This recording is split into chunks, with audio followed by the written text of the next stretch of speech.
DAW. Bismillahirrahmanirrahim. Assalamualaikum warahmatullahi wabarakatuh. Perkenalkan, nama saya Ridwan Nugraha dari kelas 2 EPENJAS 2019 NPM 1921911183. Baik, kali ini saya akan memaparkan sedikit saja, yaitu strategi belajar gerak ya. Nah, di sini ada yaitu dari pembahasannya, yaitu ada urutan materi belajar, pengaturan waktu latihan, pengaturan lingkungan belajar, dan juga metode mengajar. Dan tidak lupa ucapkan terima kasih kepada dosen pengampu saya, yaitu Ibu Melia Nurhelina selaku dosen teori belajar mengajar motorik. Mungkin kita langsung saja ke pemaparannya. Nah, yang pertama ada pendahuluan dulu ya.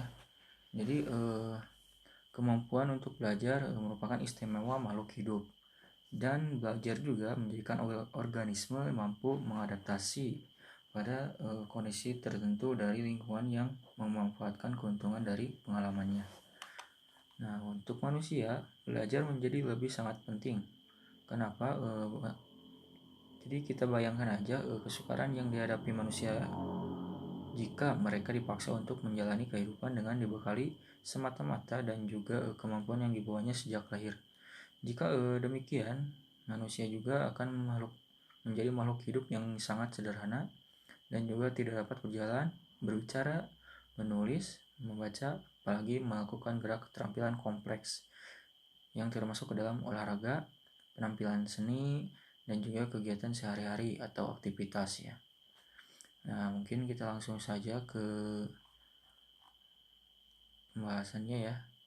Nah, di sini ada pengaturan urutan materi ya. Jadi di sini menurut Crow, Kaminsky, dan Podell tahun 1997 mengemukakan ya, ada 3 pendekatan yang mendasari pengembangan strategi pembelajaran. Nah, yang pertama ada Advanced Organizer dari Ausubel, yang merupakan pernyataannya pengantar yang membantu siswa persiapkan kegiatan belajar baru dan juga menunjukkan hubungan antara apa yang kita pelajari dalam konsep ide yang lebih luas. Nah, yang kedua ada Discovery Learning dari Brunner ya. Jadi dia menyarankan bahwa pembelajaran itu dimulai dari penyajian masalah dari guru, meningkatkan kemampuan siswa, dan juga menyelidiki dan menentukan pemecahannya. Nah, yang ketiga itu ada peristiwa-peristiwa Gagne. Jadi ada peristiwa-peristiwa tertentu ya dari Gagne itu. Nah, kita langsung ke Ausubel ya. Jadi dari Ausubel tersebut ya tahun 1977 ada belajar bermakna ya. Jadi di sini menyarankan interaksi aktif antara guru dengan siswa yang disebut belajar verbal yang bermakna atau meaningful verbal learning, atau disingkat belajar bermakna. Jadi menurut Rahma 2018, faktor utama yang mempengaruhi belajar bermakna adalah struktur kognitif yang telah ada, stabilitas, dan kejelasan pengetahuan dalam suatu bidang studi dan pada waktu tertentu. Jadi pembelajaran ini ditekankan untuk ekspositori dengan cara guru menyajikan materi secara eksplisit dan juga terorganisasi. Dalam pembelajaran ini, siswa juga dapat menerima serangkaian ide yang disajikan dengan guru yang secara efisien. Nah, model Ausubel ini juga dapat menempatkan penalaran deduktif dan juga yang mengharuskan siswa harus mempelajari prinsip-prinsip, kemudian belajar mengenai hal-hal khusus ya dari prinsip-prinsip tersebut. Nah, jadi pendekatan ini juga dapat mengasumsikan bahwa seorang belajar dengan baik apabila memahami konsep-konsep umum maju secara deduktif dan dari juga aturan-aturan atau prinsip-prinsip sampai pada contoh-contoh.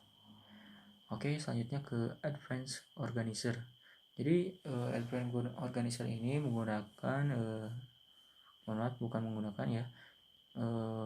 untuk mengaktifkan skema siswa atau eksistensi pemahaman siswa. Lalu untuk mengetahui apa yang telah dikenal siswa dan juga membantu mengenal relevansi pengetahuan yang telah dimiliki. Advanced Organizer juga memperkenalkan pengetahuan baru secara umum dan juga dapat digunakan sebagai kerangka untuk memahami isi informasi terbaru secara rinci, sehingga dapat digunakan Advanced Organizer itu untuk mengajar bidang studi apapun. Nah, yang selanjutnya ada Discovery Learning dari Brunner ya. Jadi dia mengasumsikan bahwa belajar itu paling baik apabila menemukan sendiri informasi dan juga konsep-konsep juga, belajar penemuan, lalu penalaran induktif dan juga prinsip-prinsip contoh-contoh. Misalnya guru menjelaskan kepada siswa bahwa penemuan sinar lampu pijar itu kamera dan juga CD, serta perbandingan antara invention dan juga discovery, misalnya listrik, nuklir, dan juga gravitasi. Lalu siswa juga menyebarkan diri apakah dia yang maksud invention dan juga bagaimana perbedaannya dengan discovery ya. Nah, lalu yang selanjutnya Brunner juga bahwa yakin siswa itu dapat memiliki pengetahuan apabila menemukan sendiri dan juga bertanggung jawab atas kegiatan belajarnya sendiri dan memotivasinya untuk belajar. Nah, yang selanjutnya ada pengaturan waktu latihan. Nah, di sini terbagi menjadi beberapa ya. Nah, di sini ada menyusun agenda harian. Jadi agenda harian ini agar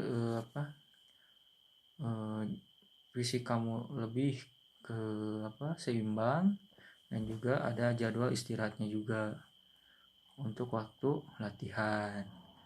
Nah, selanjutnya ada membuat target latihan. Nah, di sini juga strategi belajar yang tepat untuk memudahkan kamu lebih fokus mendalami materi yang diinginkan. Nah, jadi target kita itu sehari itu kita harus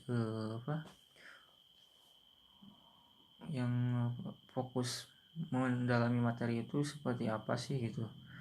Nah, misalkan saya harus mendalami teknik gerakan footwork, lalu cara memegang backhand ya.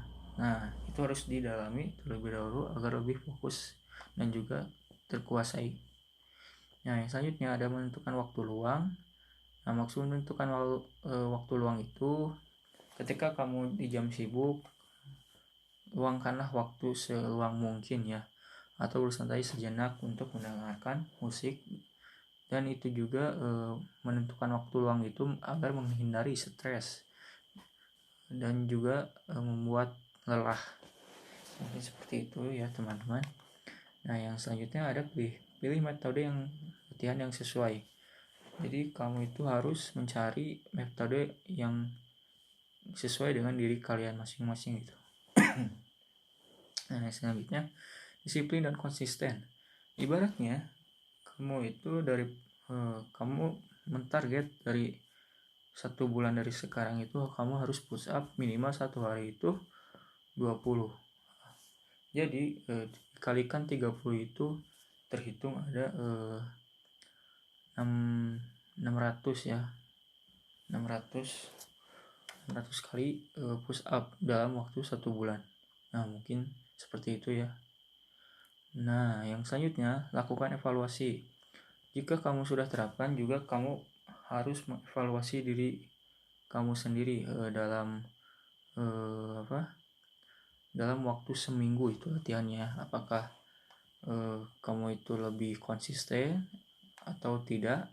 Apabila kamu misalkan tidak konsisten, kamu itu harus lebih rajin lagi dan juga disiplin lagi.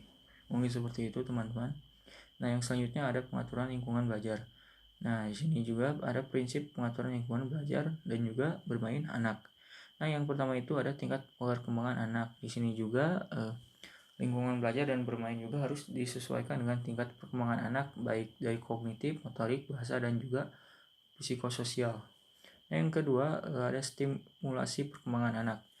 Nah, dari lingkungan belajar itu dan bermain hendaknya diatur tujuannya untuk menstimulasi perkembangan otak anak ya, bukan perkembangan anak ya. Jadi di lingkungan tersebut harus memberikan kesempatan yang luas kepada anak untuk eksplorasi, penyelidikan, interaksi sosial dan komunikasi, dan juga peningkatan kemampuan koordinasi gerakan motorik. Misalnya kita keluar mencari lingkungan yang baru, otomatis kita itu harus melepas anak itu untuk bereksplorasi, ibaratkan yang tidak tahu menjadi tahu. Nah seperti itu guys. Mohon maaf, seperti itu teman-teman ya. Jadi yang selanjutnya menghindarkan anak cedera. Jadi kalau kita di lingkungan itu aja, mungkin si anak tersebut akan bosan ya. Jadi harus dibawa kemana aja gitu. Yang penting terawasi oleh orang tuanya. Wah, mungkin seperti itu. Nah, informasi yang berkaitan dengan anak yang akan mengikuti kegiatan belajar. Walaupun informasi tersebut hanya sedikit diketahui oleh guru, tetapi akan menjadi sumber pengetahuan bagi masing-masing guru ya. Informasi berupa catatan laporan yang tertulis dan juga diperoleh dalam beberapa waktu sebelum sekolah dimulai. Nah, dari pertama itu murid bersama orang tua datang menambah informasi sehingga kelas juga dapat dirancang dan diorganisasikan oleh guru sesuai anak didik yang telah diterima. Yang kedua, kegiatan harus dilakukan untuk anak berkaitan dengan tujuan khusus yang hendak dicapai. Nah, tujuan khusus belajar itu pengembangan keterampilan ya. Keterampilan sosial juga harus diatur ruangan dan juga lingkungan belajar yang memberi kesempatan pada anak untuk berinteraksi dalam kerja kelompok. Misalnya guru mengatur tempat untuk menarik minat untuk berinteraksi di dalam kelompok, seperti menyediakan sudut permainan drama atau permainan yang lain sebagainya. Nah, yang selanjutnya metode mengajar. Yang pertama ada ceramah. Jadi ceramah itu disampaikan secara lisan. Ibaratkan kita lagi di lapangan, kita mendengarkan guru yang sedang berbicara gitu. Nah, itu metode ceramah masuknya ya. Nah, yang kedua ada metode diskusi. Jadi discuss ya. Jadi diskusi kita itu guru, ibaratkan guru di tengah dan siswa itu melingkar ya. Jadi itu discuss. Jadi kita bisa saling tanya menanya antar sesama siswa. Nanti pertanyaan tersebut bisa diberikan kepada gurunya dan gurunya juga akan dijawab semaksimal mungkin ya. Oke, yang selanjutnya ada metode resitasi. Nah, resitasi ini juga merupakan umpan balik yang diberikan oleh guru pada peserta didik. Nah, di sini juga mewajibkan peserta didik untuk membuat ringkasan materi yang telah disampaikan. Jadi ketika kita sudah memberikan materi, kita memberikan tugas, ringkasan yang sudah saya sampaikan, buat lagi untuk minggu depan.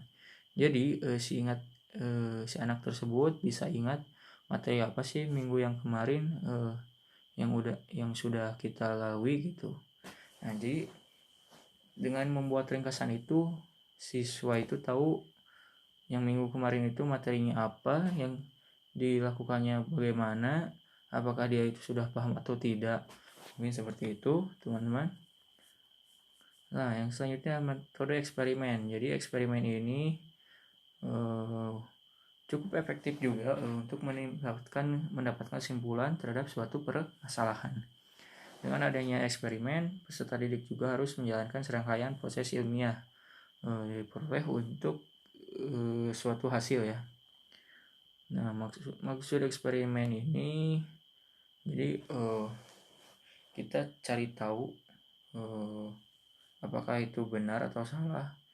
Nah, ketika dia merasa benar, dia menanyakan apakah itu benar. Misalkan kalau salah, kita harus ulang kembali lagi gitu, mencari materi yang benar itu seperti apa. Mungkin seperti itu teman-teman. Lalu ada metode demonstrasi. Jadi demonstrasi ini ada gerakan yang juga lisan. Ibaratkan seperti baris berbaris ya, maju jalan, jalan di tempat. Nah seperti itu. Nah yang lisan juga seperti komando, memberikan arahan kepada pasukannya. Nah misalkan langkah tegap maju jalan. Nah itu lisan, secara lisan ya, untuk demonstrasi. Yang selanjutnya metode karya wisata. Nah maksudnya bisa belajar di luar kelas, melakukan pengamatan secara langsung di lingkungan sekitar. Ibaratkan saya dulu pernah juga latihan fisik ke gunung, tapi gunungnya itu masih dataran rendah. Nah kita itu bisa mengamati bagaimana lingkungan sekitar kita itu seperti apa, apakah enak atau tidaknya gitu, mungkin seperti itu. Yang selanjutnya ada metode tanya jawab. Nah tanya jawab ini sudah terbiasa di kelas. Nah maksud tanya jawab ini, ketika siswa yang kurang paham pasti akan menanyakan kepada gurunya. Nah misalkan Pak, gimana cara memukul yang baik dan benar, dan si guru juga menjawab seperti ini dengan melakukan gerakan yang baik dan benar itu seperti itu misalkannya.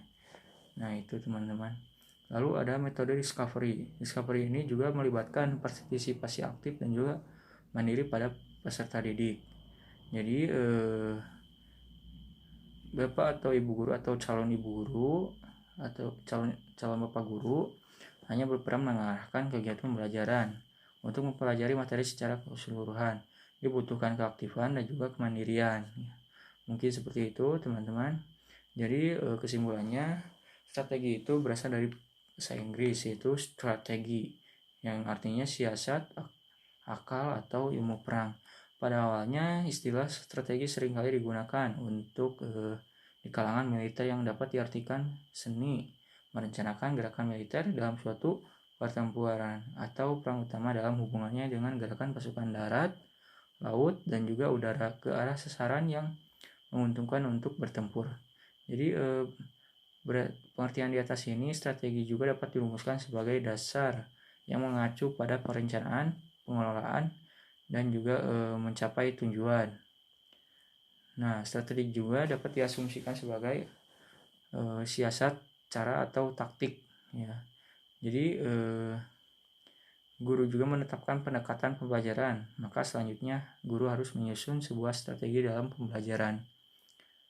Nah, dengan demikian strategi pembelajaran bukan merupakan proses yang pasti yang siap dipakai segala situasi dan tujuan pembelajaran. Strategi adalah merupakan hasil pilihan yang disesuaikan dengan situasi dan tujuan pembelajaran tertentu. Situasi dan tujuan pembelajaran itu juga dapat berbeda-beda.